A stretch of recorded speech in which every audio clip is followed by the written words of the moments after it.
At the start of March 2025, we bought a Transit Custom to convert into a camper van for us to live in almost full time. I'm making this series of videos as someone who wants to convert a camper van but doesn't have access to a warehouse, doesn't own thousands of pounds worth of power tools, and has never done this before. So hopefully you seeing things through my eyes will be a genuine account of what you can achieve with no or little experience. We picked up this van for £4,800, which sounds like an alright deal, but it did have a few issues, mainly cosmetic issues. It's an ex-work van that we think had like a soft rear collision, so a bit of bent and scratched bodywork, nothing too serious. But that kind of suited us as we didn't want to be too precious about the van, as it's our first build and we'll no doubt be taking it down some tight country lanes and getting it into some tricky situations before too long. Anyway, enough about that. In this episode, we're just going to be stripping out the van, bulkhead, floor, panels and all that. So we started by cleaning out all the rubbish that was left in it. And this van was pretty filthy. This back door was filled with almost every screw or bolt you could think of, euros and sterling. And we even found a 1935 penny, which we're hoping is worth about £4,800. Anyway, we emptied out that pocket as best we could. This was actually one of the biggest parts of the initial clean, was just emptying this pocket, which has obviously been used as some kind of glove box. Not a bad idea until you have to clean it out. Anyway, once we'd given it an initial clean on the inside and got all the soot out of the way, it was time to start getting the ply off. The wheel arches had already, well, eroded. But yeah, these came out really simply, just a screwdriver. And I was hoping, and I was pleased to find out that behind these initial pliers were the original stock factory bits of ply.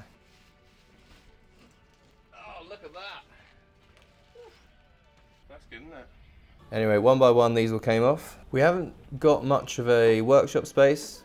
We've got a little driveway out the back of our flat, which we squeezed the van into. But we were pretty much using the van as storage, so everything that came out, annoyingly, had to go back in until we could either sell it or get it to the skip.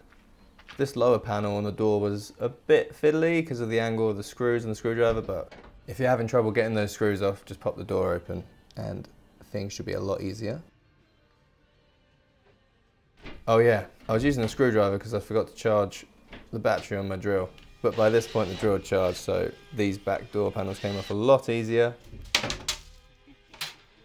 it was time to get the floor off. So there's these little sort of anchor points all around the van. Most of them have to come off to get the floor up. There's a couple that don't, but we took them off anyway because we're not planning on anchoring anything. So depending on what build you're planning, you can make a decision. These ones above the wheel arch don't need to come off, but we took them off anyway.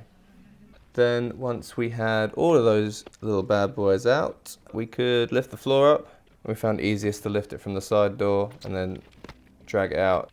There was this sort of mouldy pile of poo in the corner.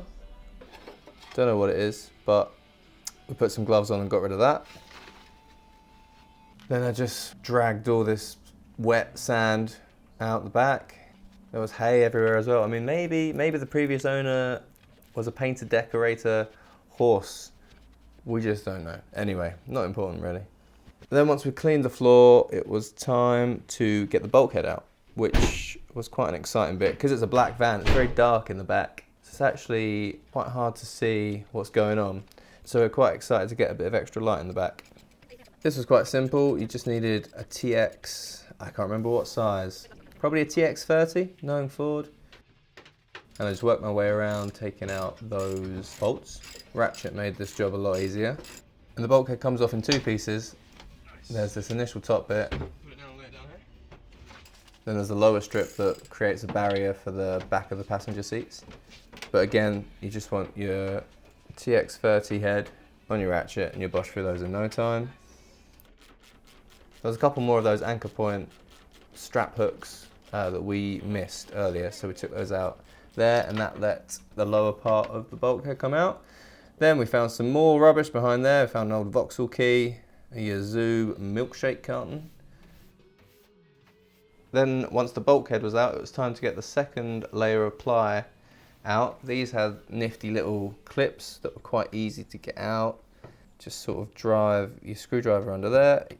You can use your finger as a a pivot point and make the screwdriver like a seesaw, and that just pops on out usually. Sometimes it wants a bit of persuasion, but... And what did we find behind there? More dust. More dust actually, yeah. And we found that there was actually a leak in the wheel arch that had been letting in more dirt and dust, so on the passenger side we had a lot more cleaning to do. Luckily on the driver's side things were a bit more intact. And then once they were out, it was time for another clean. So we got the broom, got the camera nice and dusty, and we even got Henry out this time. Then we gave the newly exposed metal floor a clean. We found so far that stripping this van is just cleaning the floor. It attracts so much dust. Every time you get it clean, you turn your back, it needs another hoover, another sweep, and another wipe. There was also 2 plastic covers that went above the sliding door and where the sliding door would be on the other side of the van that just cover up some electrics. We took these off to clean them, but in the end we left them off because they actually freed up a lot of room. And we got the bucket and sponge out, so you could tell we were serious. And again, just cleaning really. I forgot how much we cleaned this van.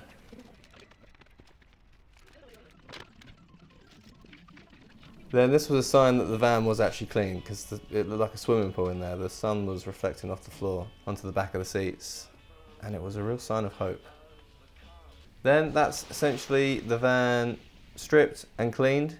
There was a couple of things left to do, a couple of quick fixes. So these might not be relevant to you, but if you want to find out, I'm going to do the light and some sealant and some rust paint and just bits and bobs like that. So I took this tape off that I had applied because there was no light there. Water could just come straight through into the back of the van or rust up this little bulb socket. What's that called? Bulb socket. Doesn't sound right. Anyway, the tape had left loads of sticky adhesive residue, so I had to put some real elbow grease to scrub that off. Once I'd got all the adhesive off, I checked to see if the brake light was working. Hey, bright as you like. And as you can see, it's working, which was a relief because the socket was actually quite rusty from where it had been exposed to the rain. So that was one less thing to fix. Always a bonus. Then it was as simple as clipping the bulb housing into the back of the light and then clipping the light into the hole in the door. And now hopefully the van is waterproof. Then I noticed the seal around the back doors was a bit flaky, so I pulled that off, cleaned it all again, got a wire brush just to really get all the grime that was in there off, tried to scrape out all the muck and dirt from inside the seal as well. Then we picked up this Hammerite metal paint and I just painted over the bit of metal that houses the seal, I guess. Then once that dried, I used our CT1 sealant, just put a nice dollop all along. In hindsight, I probably could have used more, but it seems to have done the trick, so no worries. Then I went around and pushed it on. Then I just tightened up these door latches because they were a bit loose. We also popped these off, which I'd missed, just little plastic mounts for the second layer of ply that we took out. They came off quite easy. Some of them were a bit sticky actually. The little metal clamps at each end just clip onto the metalwork of the van. Then on the sliding door there were these little brackets. And there was this sheet of plastic which comes stock with the van. But we knew we wanted to insulate inside the door, so I had the pleasure of taking that off.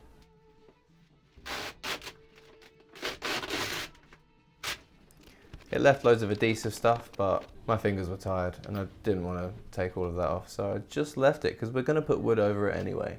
And that was all the early stage fixes I got done.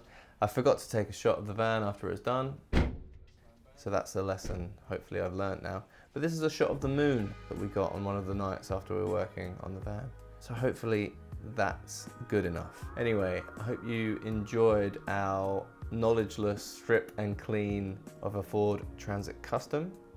It was actually quite fun. It took us about 3 days in total. Any questions, fire away in the comments. If you're pro Ford or anti Ford, we can have a good old discussion about the rapid aging of the Mark IV Fiesta, or we can have a quick chat about Ford's erratic SUV attempts in the last couple of years. Whatever you want to chat about, I'm probably there for it. Anyway, catch you next time when we'll be putting in the sound deadening and insulation, maybe a floor if we get that ordered in time. Anyway, until then, take it easy.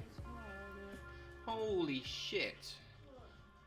I think I just filmed a helicopter cross the moon.